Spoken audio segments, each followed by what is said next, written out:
सभी साथियों को जय भीम जय भारत। मैं अरुण कुमार, आप देख रहे हैं अम्बेडकर प्राइम चैनल। साथियों, जो इटावा में जो कुछ भी हुआ वो सभी ने देखा और सोशल मीडिया पर जो है लगातार उसके संबंधित वीडियोस आ रही हैं और जो आप लोग देख रहे हैं उससे सभी लोग वाकिफ हो चुके हैं कि क्या केस है। लेकिन अभी सोचने की बात यह है कि जो इटावा में हो रहा है वो इटावा वाली घटना हमारे देश में होती क्यों है।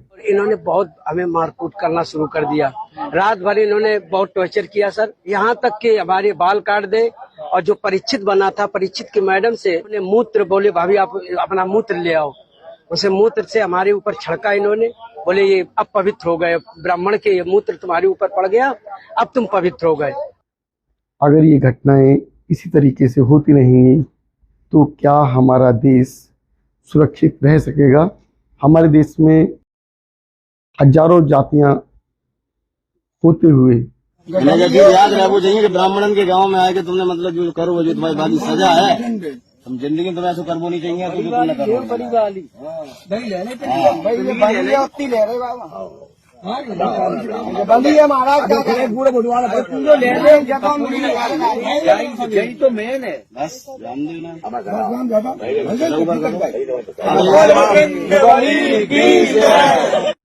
इन जातियों को बाबा साहब अम्बेडकर ने 4 वर्गों में बांट दिया, SC ST OBC और जनरल।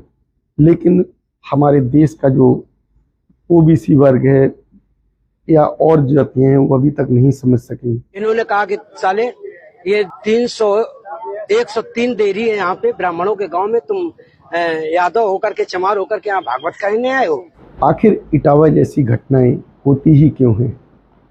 इटावा में जो भी कुछ हुआ उससे साफ ये जग जाहिर होता है कि जो ब्राह्मण है वो ब्राह्मण पूरी तरीके से अपना वर्चस्व कायम रखना चाहता है, पूरी तरीके से अपनी सत्ता लाना चाहता है।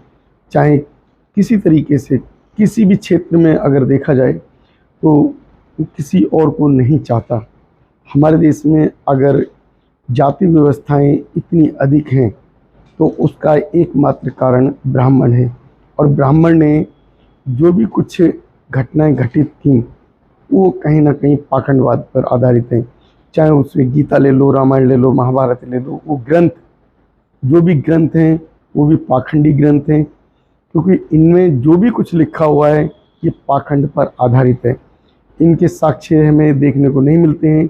अब हमारा जो समाज है, हमारे समाज की वो जातियाँ जो अपने आप को केवल चूड़े और चमार दो जातियों से उच्च मानती हैं, वो सभी अपने आप को हिंदू कहते हैं।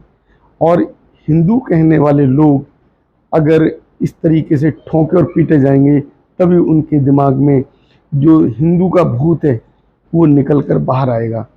क्योंकि जो यादव है, सबसे ज़्यादा यादव जाति ही भेदभाव करती है और सबसे ज़्यादा अत्याचार करती है SC ST के उन जातियों पर जो कमज़ोर हैं, उन लोगों पर जो कमज़ोर हैं, आर्थिक रूप से कहें या मानसिक रूप से कहें।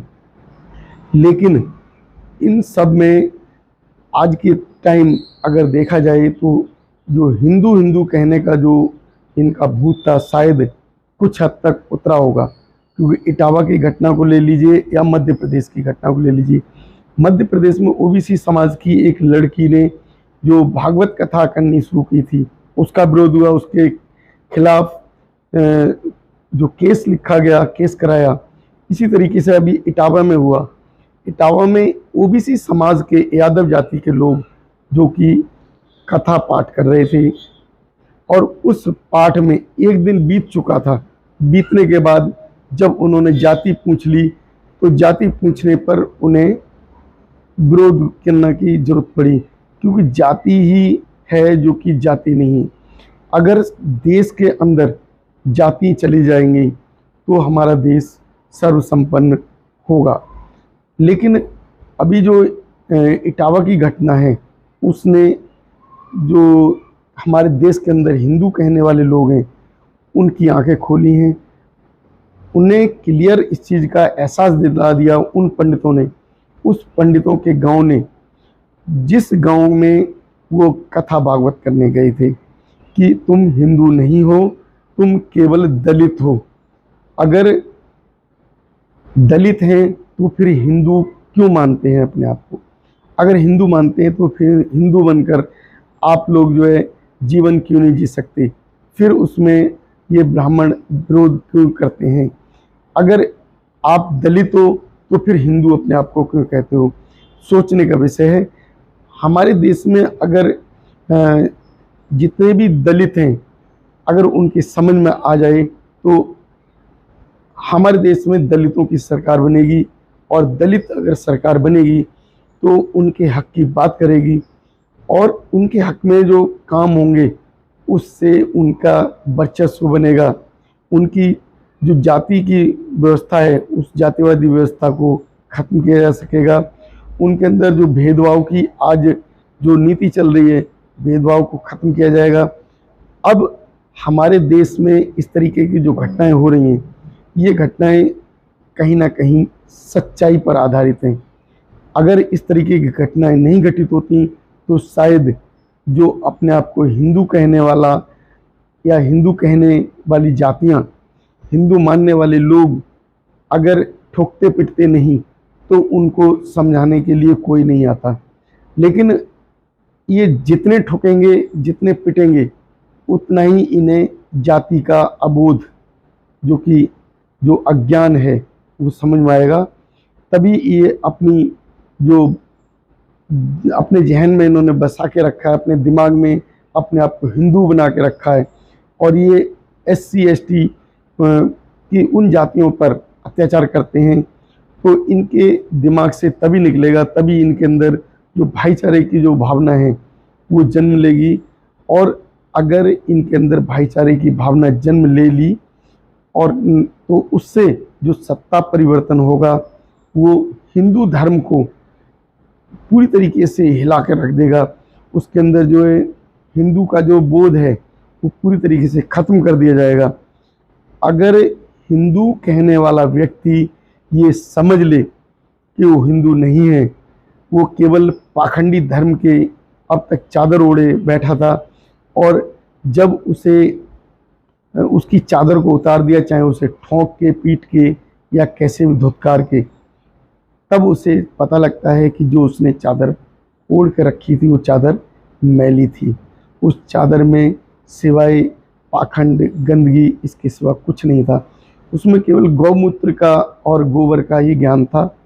जो पंडित है उसी तक सीमित रहना चाहता है और उसी तक सीमित है। लेकिन जो अम्बेडकरवादी व्यक्ति हो जाता है, जो बौद्धिस्ट हो जाता है, उसके अंदर ज्ञान की पराकाष्ठा आ जाती है। उसके अंदर ज्ञान की वो सीमा आ जाती है जो कभी बुद्ध ने हमें दी, और उस बुद्ध के द्वारा जो ज्ञान प्राप्त करके डॉक्टर अंबेडकर जी विश्व में बुद्धिमान बने, विश्व में उन्होंने अपनी सत्ता कायम की, और आज पूरा विश्व उन्हें पूजता है। तो साथियों, आज समझने की ज़रूरत है, क्योंकि आज का जो देश है वो वैज्ञानिक देश बनना चाहिए था, वो इन ब्राह्मणों ने बनने नहीं दिया। क्योंकि ब्राह्मण नाम का व्यक्ति वो सबसे ज़्यादा नालायक है। उसके अंदर अगर इतनी जो नीचता की भावनाएं नहीं होती तो शायद आज हमारा देश कहीं का कहीं होता। जिस देश को आज से 200 साल पहले सोने की चिड़िया कहा जाता था, उस देश में आज खाने के लिए लाले पड़े हुए हैं। 84 करोड़ लोग खाने के लिए लाइन में लगते हैं, और मोदी के दिए हुए अन्न पर आज जीवन जी रहे हैं। वो मोदी जो कि अनपढ़ व्यक्ति होने के बावजूद उसने पूरे देश को उस अपनी अनपढ़ वाली व्यवस्था में भेज दिया। उसने पूरी तरीके से जो हिंदू का जो पाठ था उन अनपढ़ लोगों को, उन अपने आप को जो हिंदू मानने वाली जातियां हैं उनके दिमाग में भर दिया। तो अभी की जो घटना है, शायद जो हिंदू कहने वाले लोग हैं, ओबीसी समाज के या एससी के भी ऐसे कुछ लोग हैं, एससी की भी कुछ ऐसी जातियां हैं जो अपने आप को हिंदू मानकर बैठी हैं, तो उनके दिमाग में कुछ तो असर इसका होगा, इससे बदलाव होगा और बदलाव करने की ज़रूरत है। साथियों, अभी समय है 2027 का, और अभी बिहार में इलेक्शन जो कि 28 तारीख को पहला इलेक्शन का वोट पड़ेगा, उसमें ये दिमाग में रखें कि हम हिंदू नहीं हैं, हम दलित हैं और हम बौद्धिस्ट हैं, हम बाबा साहब के अनुयायी हैं। बाबा साहब के बताए हुए रास्ते पर चलेंगे तभी हमारा भला होगा, वरना गौमूत्र खाते रहो और पीते रहो, तुम्हारा कोई भला नहीं होगा।